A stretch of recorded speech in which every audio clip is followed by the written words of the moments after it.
Everyone, I hope आप सभी अच्छे होंगे। आज के सेशन में हम डिस्कस करने वाले हैं सेल बायोलॉजी यानी कि कोशिका विज्ञान के बारे में, जो जिसमें से नीट में भर भर के क्वेश्चंस आते हैं। तो चलिए समझते हैं cell biology.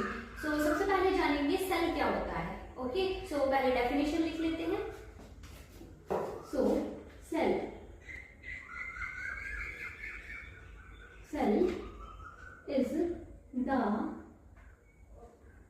Cell is the basic structural and functional unit of life. हमने अभी लिखा है क्या है सेल की डेफिनेशन। सेल क्या है? Cell is the basic structural and functional unit of life. सबसे पहले समझते हैं सेल क्या होता है। तो सेल जैसे कि हमने यहाँ पे रीड किया, क्या है cell? Cell is the basic unit of life. Cell क्या होता है? Cell basic unit of life होता है, मतलब हर लिविंग ऑर्गेनिज्म सेल से बना है। और ये टर्म जो सेल है ये किसने दिया था? ये जो हमें सेल दिया गया, ये जो टर्म है किसने दिया था?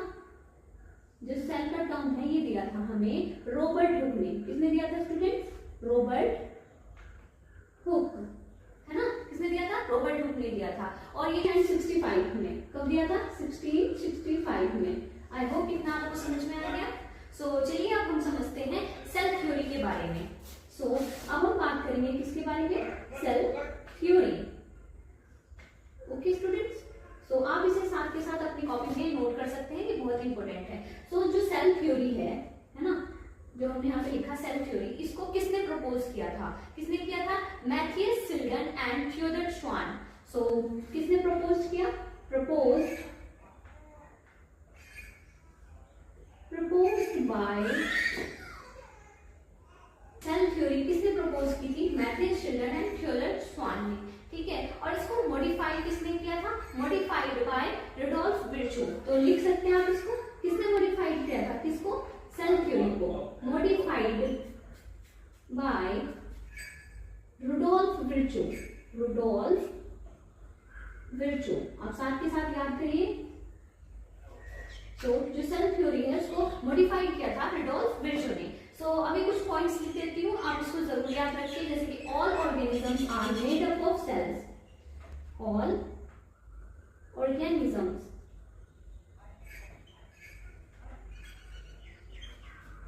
are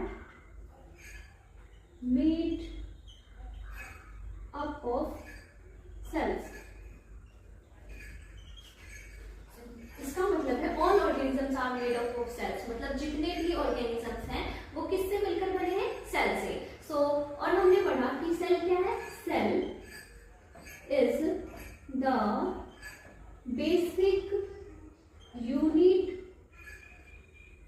ऑफ लाइफ, है ना? सेल क्या है? Basic unit of life. और new cells arises from pre existing cells. अब हम बात करते हैं जो नई सेल है यानी कि न्यू सेल्स, है ना, वो कहां से अराइजेस होती है? Arises from pre existing cell. अभी इन तीनों पॉइंट्स को आप अच्छे से रीड कर लीजिए। क्या है ये? हमने पढ़ा सेल थ्योरी, ठीक है। सेल थ्योरी दिया था, किसने दिया था? मैथियस शिल्डन एंड थियोडर श्वान ने, ठीक है।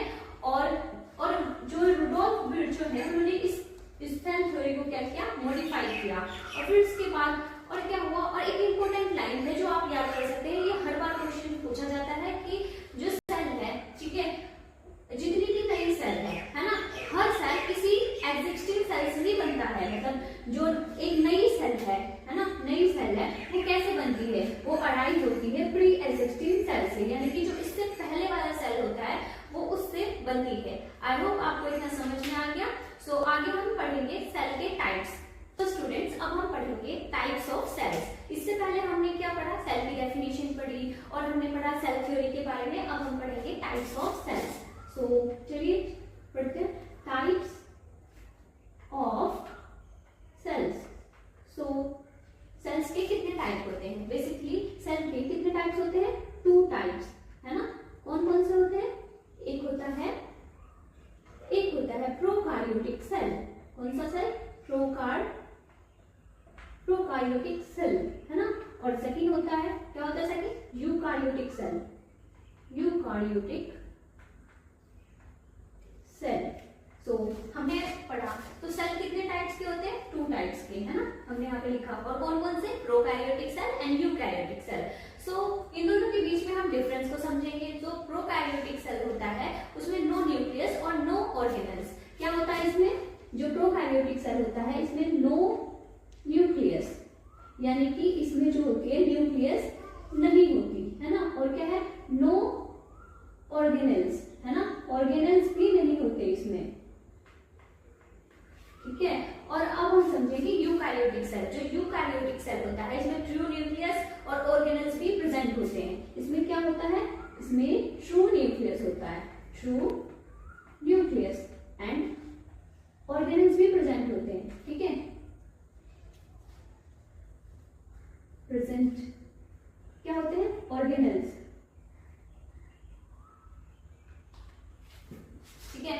सो हमने यहाँ पर पढ़ा सेल्स 2 टाइप के होते हैं। एक होता है प्रोकैरियोटिक सेल, एक होता है यूकैरियोटिक सेल। सो जो प्रोकैरियोटिक सेल होता है ये क्या होता है? सिंपल होता है। कैसा होता है ये? है ना, ये सिंपल होता है, ठीक है। ये सिंपल होता है। और यूकैरियोटिक सेल जो होता है वो कैसा होता है? एडवांस्ड होता है ना।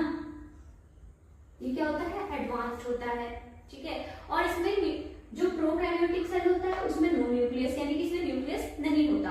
और जो यूकैरियोटिक सेल होता है इसमें न्यूक्लियस प्रेजेंट होता है, यानी कि ट्रू न्यूक्लियस। यहाँ पे हमने लिखा है ट्रू न्यूक्लियस, तो इसके अंदर न्यूक्लियस प्रेजेंट होता है। आई होप इतना आपको समझ में आ गया। अब हम पढ़ते हैं सेल स्ट्रक्चर के बारे में। सो फ्रेंड्स, हमने इससे पहले पढ़ा टाइप्स ऑफ सेल्स। तो हमने वहां पर पढ़ा था 2 टाइप के सेल होते हैं। अब हम उनके स्ट्रक्चर के बारे में पढ़ते हैं कि सेल का जो स्ट्रक्चर होता है वो कैसा होता है। तो उसमें सेल के स्ट्रक्चर में बेसिकली हम पढ़ेंगे प्लाज्मा मेम्ब्रेन के बारे में, साइटोप्लाज्म और न्यूक्लियस, है ना। हर सेल के 3 बेसिक पार्ट होते हैं, है ना। तो जैसे कि हमने यहाँ पढ़ा 3 बेसिक पार्ट कौन कौन से होते हैं? एक होता है प्लाज्मा मेम्ब्रेन, सेकंड साइटोप्लाज्म, और थर्ड यहाँ पर लिखा है न्यूक्लियस। तो चलिए आगे हम सबसे पहले प्लाज्मा मेम्ब्रेन के बारे में पढ़ते हैं।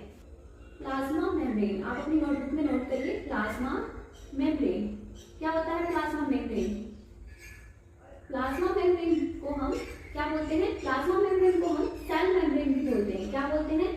Cell membrane, okay. Phospholipid layer, इसकी जो लेयर होती है वो कैसी होती है? Phospholipid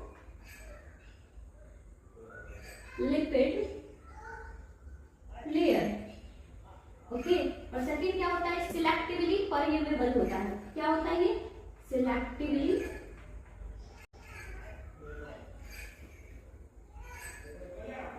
permeable.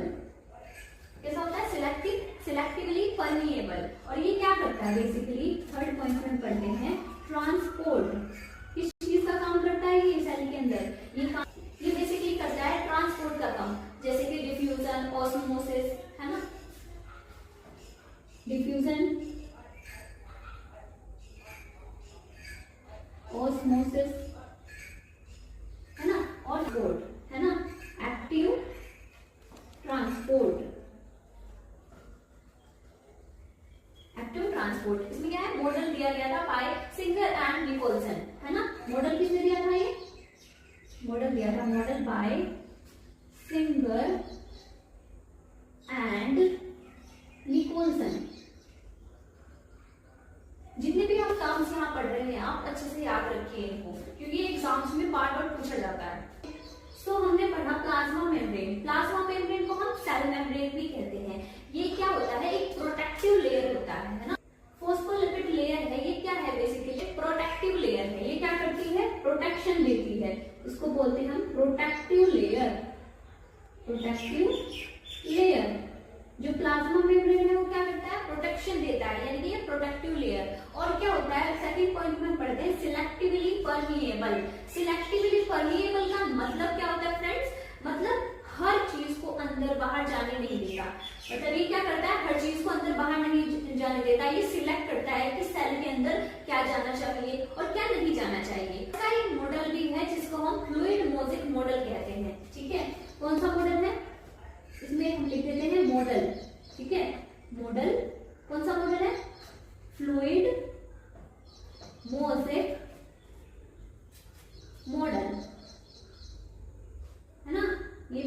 प्लाज्मा मेम्ब्रेन आपको समझ में आ गया कि क्या क्या काम करता है। ये करता है प्रोटेक्शन का काम करता है, और इसको हम सेल मेम्ब्रेन भी कहते हैं। और ये क्या करता है, चीजों को सिलेक्ट करता है अंदर और बाहर जाने के लिए। जो ये सिलेक्ट करता है कि सेल के अंदर क्या आएगा, क्या बाहर जाएगा, है ना। और ये ट्रांसपोर्ट का भी काम करता है।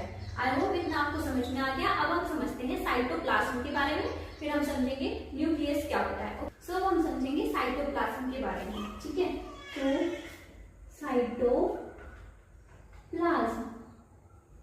कोई जानता है साइटोप्लाज्म क्या है? चलिए हम पहले लिख लेते हैं नोट्स, फिर समझेंगे। ये क्या होता है? साइटोप्लाज्म क्या होता है? जेली लाइक मैट्रिक्स, है ना। क्या होता है ये? जेली लाइक मैट्रिक्स, मतलब ये जेली टाइप में होता है। और ये क्या होता है? Site of metabolic reaction, site of metabolic reaction. So cytoplasm basically क्या होता है? साइटोप्लाज्म एक जेली जैसा फ्लूइड होता है। कैसा होता है? जेली लाइक जैसा फ्लूइड होता है। और यहाँ पर क्या होता है? यहाँ पर सारे रिएक्शंस होते हैं, है ना। जैसे कि क्या है? साइट ऑफ मेटाबॉलिक रिएक्शंस, जहां पर क्या होते हैं? सभी रिएक्शंस होते हैं। सो अब हम समझते हैं न्यूक्लियस के बारे में, है ना। न्यूक्लियस क्या होता है? सो न्यूक्लियस, है ना, किसी को पता है न्यूक्लियस क्या होता है? न्यूक्लियस क्या होता है? कंट्रोल सेंटर होता है, और इसके पास डीएनए होता है। क्या होता है ये? Controlled centre. और ये क्या करता है? Carried DNA. इसके पास क्या होता है? डीएनए होता है ना। सो जैसे कि मैं आपको अभी समझा देती हूँ, ये क्या है बेसिकली, एक हमने ये लिया है, क्या है? Cell, okay. और फिर यहाँ पर जो है ये क्या होता है? सेंटर में न्यूक्लियस, ओके, ये होता है न्यूक्लियस, है ना। तो ये जो न्यूक्लियस है ना, वो क्या करता है? ये डीएनए कैरी करता है। ये क्या करता है? कैरी करता है, ये डीएनए कैरी करता है ना। और क्या होता है? और क्या करता है? ये कंट्रोल सेंटर होता है, मतलब ये पूरे सेल को क्या करता है? कंट्रोल करता है। कौन? न्यूक्लियस। जो न्यूक्लियस है ये पूरे सेल को कंट्रोल करके रखता है।